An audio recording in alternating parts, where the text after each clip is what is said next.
আসসালামু আলাইকুম, সবাইকে ওয়েলকাম জানাচ্ছি আমার চ্যানেলে। আশা করি আপনারা সবাই ভালো আছেন, আমি আল্লাহর রহমতে ভালো আছি। আজকের ভিডিওতে যা যা থাকছে, বিকেলে একটু বেরিয়েছিলাম সেটা থাকছে, তার সাথে থাকছে সকালের নাস্তা, বিকেলে কি খাবো সেটা, আর থাকছে ঘরের কাজ কি পর্যায়ে আছে সেটা। আশা করি আপনাদের ভালো লাগবে। শেষ পর্যন্ত দেখার অনুরোধ জানিয়ে শুরু করলাম। এখানে হচ্ছে আমরা একটু মিরপুর গিয়েছিলাম। তো মিরপুর এটা হচ্ছে এক নাম্বার আর কি, এক নাম্বারের যে cinema hall, Sony cinema hall, সেটার মেবি উপরেই হবে। আসলে আমি তো বেশি একটা চিনি না। তো এটা একটা সুন্দর restaurant, sky view launch, sky launch হবে আর কি। স্কাই ভিউ লঞ্চ হচ্ছে আমরা যে শান্তিনগর ছিলাম ওখানে, তো স্কাই ভিউ পার্ক সিটিতে ছিলাম ওই কোম্পানির আর কি। তো ওইটা কি ওই কোম্পানির কিনা জানি না, কিন্তু এত সুন্দর রুপটপে এত সুন্দর সাজানো গুছানো, বা এত গাছ দিয়ে সুন্দর একটা ডেকোরেশন, আসলে দেখে মানে মুগ্ধ হয়ে গিয়েছি। তো আমাদের একটু মুনতাসির মুত্তাকির একটু খাওয়ার ইচ্ছা জেগেছে, খিদে লেগেছে। তো ওদের আসলে কেএফসিতে খাবে। ওরা চিন্তা করেছিল ওই যে চিপসের প্যাকেট দিয়ে, কুরকুরে চিপসের প্যাকেট দিয়ে খাবে চিন্তা করে বেরিয়েছে, কিন্তু ওর আব্বু কিছুতেই কেএফসিতে খেতে দিবে না, কেএফসি বর্জন করবে। এই জন্যই ওদেরকে বললো আমরা আরও ভালো কিছু খাবো, চলো অন্য জায়গায় খাই। তো এখানে এসেছি, এখানে এসে দেখতেছি সবই কাবাব।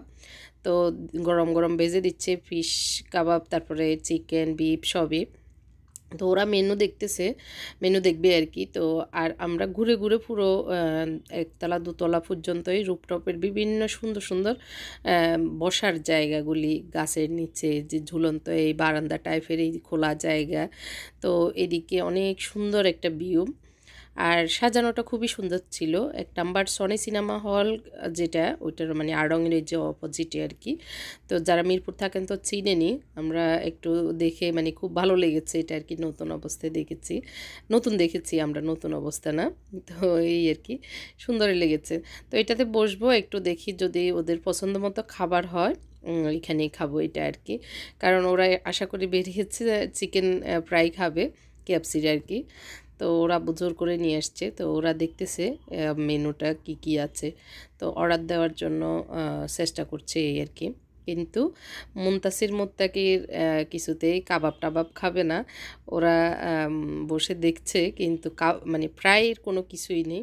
তো এর জন্য বললো যে না, ওরা খাবে না। তো ওরা বললো যে ঠিক আছে, তোমাদের পছন্দ মতো ফ্রাই খাও, আমরা তাহলে চলে যাই। কোথায় স্কাই ভিউ লঞ্চে গেছি, আর এখন বাসায় এসে বিএফসি খাচ্ছি। ওখান থেকে ফিরে এসে ওখানে ওরা চিকেন ফ্রাই খাবে, ওখানে আবার ফ্রাই নেই, এই জন্য বিএফসি ফ্রাইটা নিয়ে আসছে ঘরে।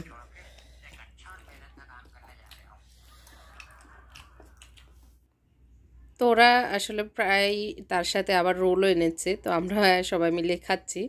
তো আসলে এটাই ওদের পছন্দের ছিল, কি আর করা। এটা হচ্ছে সকালবেলা গতকালকে রুটি রয়ে গেছে, তো সেটাকে আমি ডিম দিয়ে একটু ভেজে নিচ্ছি। এখন প্রায় 10টা 10:30 বাজে। তো ডিম দিয়ে এভাবে রোল করে নিচ্ছি আমাদের দুজনের জন্য। ওদেরকে ফ্রাই আছে, মানে চিকেন ফ্রাই গতকালকের আছে, তো ওগুলি দিব। পাউরুটিও আছে, তো এই জন্য ওদেরকে ওগুলি দিব। আর আমরা দুজনের জন্য একটু এই রুটিগুলোও খাওয়া হলো, আর আমাদের একটু হালকা পাতলা নাস্তা হয়ে গেল আর কি। তো চা বসিয়ে দিব, চা, রুটির রোল। আর ডিমটা আমি ওই যে আমরা যেভাবে একটু পেঁয়াজ, কাঁচামরিচ, ধনিয়া পাতা দিয়ে মানে কষলিয়ে ভালো করে ফিটে ভাজি, ওইভাবেই করে নিয়েছি। আর রুটিটা উপর দিয়ে এভাবে দিয়ে চেপে চেপে একটু ভালো করে বেজে নিচ্ছি এই আর কি। তো খুবই সহজ ওয়ে, কিন্তু খেতে ভালোই লেগেছে এই আর কি, খুবই টেস্ট লেগেছে, মানে অন্যরকম একটা ভালো লাগা আর কি। এমনি রুটি দিয়ে আমরা লাগিয়ে লাগিয়ে যেভাবে খাই, তার চেয়ে রোলটা মনে হয় যে একটু ভালোই লেগেছে এই আর কি। তো এভাবে করে নিচ্ছি, মানে পুরনো রুটিকে একটু আরেকটু নতুনত্ব দেওয়া আর কি। তো আসলে ঘরের কাজ কতটুকু হয়েছে, গত 2-3 দিন এত বেশি ব্যস্ত ছিলাম, যার কারণে আমার ভিডিও দেওয়া হয়নি। ঘরের কাজ কতটুকু হয়েছে অনেকেরই মানে দেখার ইচ্ছে। তো মোটামুটি আল্লাহর রহমতে এখন শেষই বলা যায়। আর 1-2 দিন আমাদের কাজ বাকি আছে, সেটা শেষ হলেই আপনাদেরকে আমাদের নতুন বছর আসার আগে ইনশাল্লাহ বাসার ট্যুর দেওয়া যাবে ইনশাল্লাহ। তো চাটা বসিয়ে দিয়েছি, রুটি 3টা ছিল, 3টা দিয়েই বানিয়ে নিয়েছি। আমি একটা খাবো, সাহেবকে 2টা দেবো, এই চিন্তা থেকে আর কি। তো চাটা একটু লিকারটা ঘন করে করে নিচ্ছি। লিকার যত বেশি গাঢ় হবে চাটা তত বেশি মজা হবে। তো অনেকেই পাতলা লিকার করেন, তো চাটা মজা হয় না, মানে পাতলা হয়, ফানসা ফানসা হয়, খেতে ভালো লাগে। ছোট্ট একটা টিপস দিলাম, আশা করি ভালো লাগবে আপনাদের যারা চা একটু কম বানাতে পারেন তাদের উদ্দেশ্যে আর কি। তো যাই হোক, আসলে বাসায় কখন উঠবো, বাসার ট্যুর আপনাদের সাথে কখন দিব, আমি তো সে অপেক্ষায় আছি। আর আমার ইন্ডিয়া থেকে আনা, সৌদি থেকে আনা জিনিসগুলো কখন খুলবো আর কখন আমি এগুলি ইউজ করা শুরু করব। তো খাজানার বক্সটা খোলার আমার খুব, মানে বাসায় ওঠার চেয়ে ওই জিনিসগুলো খোলা আমার বেশি টার্গেট আর কি, খোলার খুব ইচ্ছা। তো ওইটার অপেক্ষায় আছি, আল্লাহ যদি আমাকে সুস্থ রেখে হায়াতে তাইবা দান করে আমার আশা পূর্ণ করে, এই দোয়া চাই, আল্লাহর কাছেও এই সাহায্য চাচ্ছি। তো নাস্তাটা করে নিচ্ছি, উনি আবার পাশের বাসায় গিয়েছে দেখতে, আমি খেয়ে তারপর যাব, বারবার ডাকতেছি, চা ঠান্ডা হয়ে যাচ্ছে। তো যাই হোক, এখন আমি পাশের বাসায় চলে এসেছি বলতে, ছাদে এসেছি একটু আগেই। এই যে গ্রিলগুলো এসেছে যেগুলি আমরা বারান্দায় দিব, তো বারান্দায় ফুল আমাদের হাফ, মানে কোম্পানি যেভাবে দিয়েছে আর কি, হাফ গ্রিল আর পুরো ওপেন বারান্দা আর কি যেটাকে বলে। তো আমরা আসলে সিকিউরিটির জন্য চিন্তা করছি, ছেলেরা যেহেতু দিতে চাচ্ছে না, বারান্দায় কোনো গ্রিলই দিতে চাচ্ছে না, ওরা কিছুতেই দিবে না, খোলা বারান্দা থাকতে হবে। আমাদেরও ভালো লাগছে যে খোলা বারান্দা হলে দেখতে ভালো লাগে। আমি পরামর্শ চেয়েছিলাম আপনাদের কাছে গ্রিল লাগানোর বিষয়ে, আমাদের হাফ গ্রিল দেখতে পাচ্ছেন উপরে নাই, তো আপনারা অনেকেই পরামর্শ দিয়েছেন। তো এখন পরামর্শ ভিত্তিতে আমরা এখান থেকে আবার হাফ গ্রিল, মানে 2 ফিট উপরে গ্রিল দিচ্ছি। তো এর জন্য আজকে লাগাবে আর কি। ফুল গ্রিল কেউ দিতে চাচ্ছে না আমার বাসায়, সবাই দ্বিমত পোষণ করেছে। তো হাফ গ্রিল হলেও সিকিউরিটি কিছুটা হচ্ছে আর কি। আমি ওই পাশের মুত্তাকির বারান্দা লাগানো হয়েছে, ওইটা দেখাচ্ছি।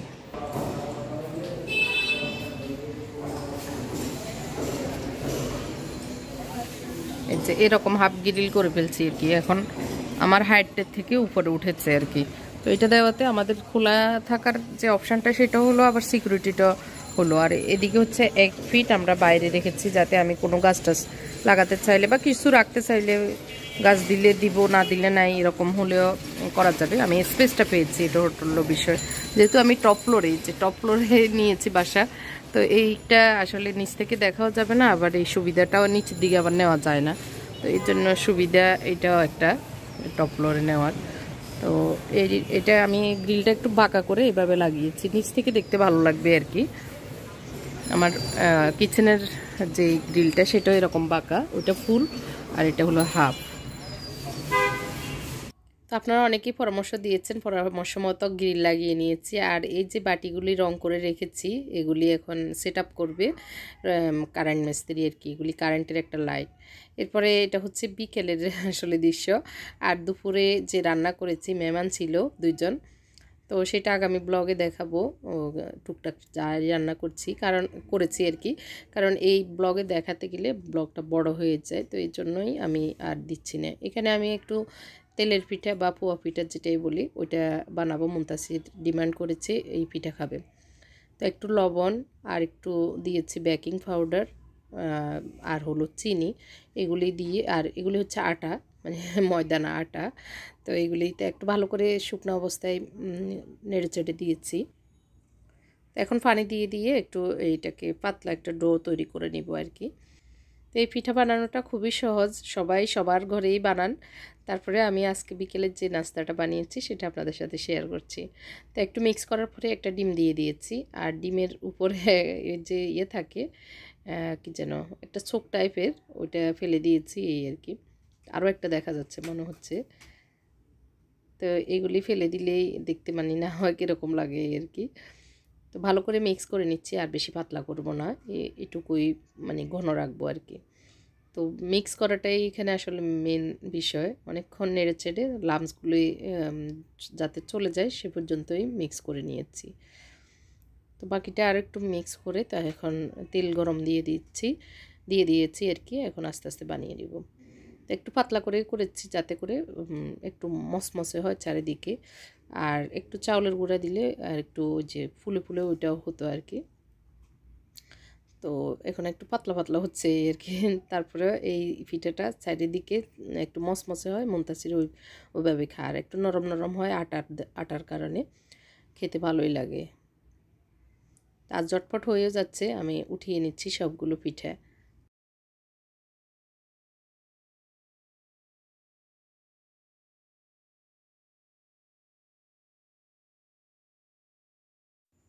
তো বিকেলের হালকা নাস্তা আমাদের তৈরি, আর একটু চাও বানিয়ে নিয়েছি আমার জন্য, তো আমি একটা দুইটা খাবো এই তো। আর এখন দেখাচ্ছি গ্রিল অলরেডি লাগানো শেষ, আর এটা হচ্ছে রান্নাঘরের জানালা আর কি। এটা আরও 2 দিন পরের ভিডিও আসলে এই ক্লিপটা, কারণ এই 2-3 দিন আসলে ভিডিও দেওয়া হয়নি, তো যার কারণে এটা আমি পরে নিয়েছি এই ক্লিপটা।